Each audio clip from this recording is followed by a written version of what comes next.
Washington Governor Bob Ferguson made an appearance in the Tri-Cities today, rallying with healthcare providers to discuss potential cuts to Medicaid. The visit comes as the U.S. Senate is expected to vote on the GOP-led budget bill any day now. KEPR's Alan Lester tells us more.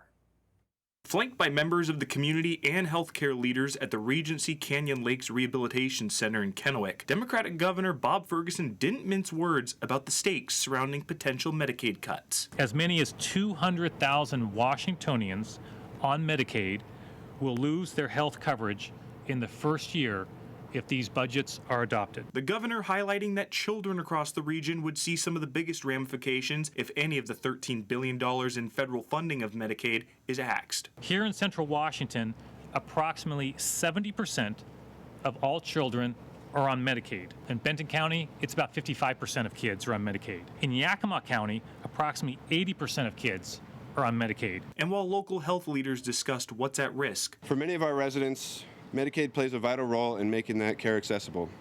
The reality is that any cut to Medicaid funding doesn't just affect one line of care, it has ripple effects throughout our facility. Community members voiced their emotions on the matter as well. Our communities need it. Without Medicaid,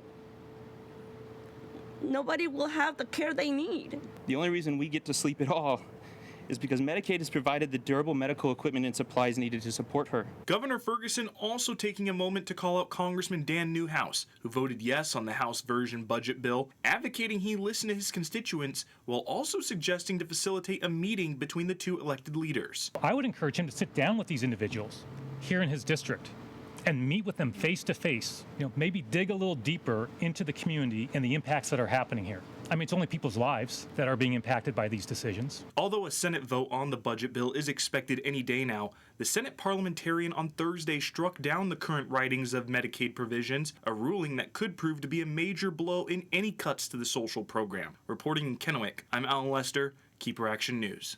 And as reported by Politico, Senate Majority Leader John Thune says the upper chamber will not overrule the parliamentarian despite multiple calls from Republicans to do that. We also reached out to Congressman Newhouse's office about the governor's proposal to meet, but have not yet heard back, and we'll let you know when he responds. Meanwhile, we also caught up with the governor to discuss Washington's new fiscal shortfall to get his reaction. It's not great news, to put it mildly. It's not exactly a shock, given what's going on nationally and with our economy and the impact on tariffs on a state like Washington, which is very trade dependent. And so we're asking state agencies to look at cuts they can make, as difficult as those may be. What cuts, what savings can we achieve to balance out this budget? Because one thing we have to do as a state is adopt a balanced budget. The Washington State Economic and Revenue Forecast Council is projecting state revenue over the next 4 years to be more than $700 million less than the legislature assumed would be generated. This comes following the passing of more than $9 billion in new taxes from the state budget back in May. Ferguson says additional revenue forecasts in September and November will play a pivotal role in how the new budget will be crafted next year.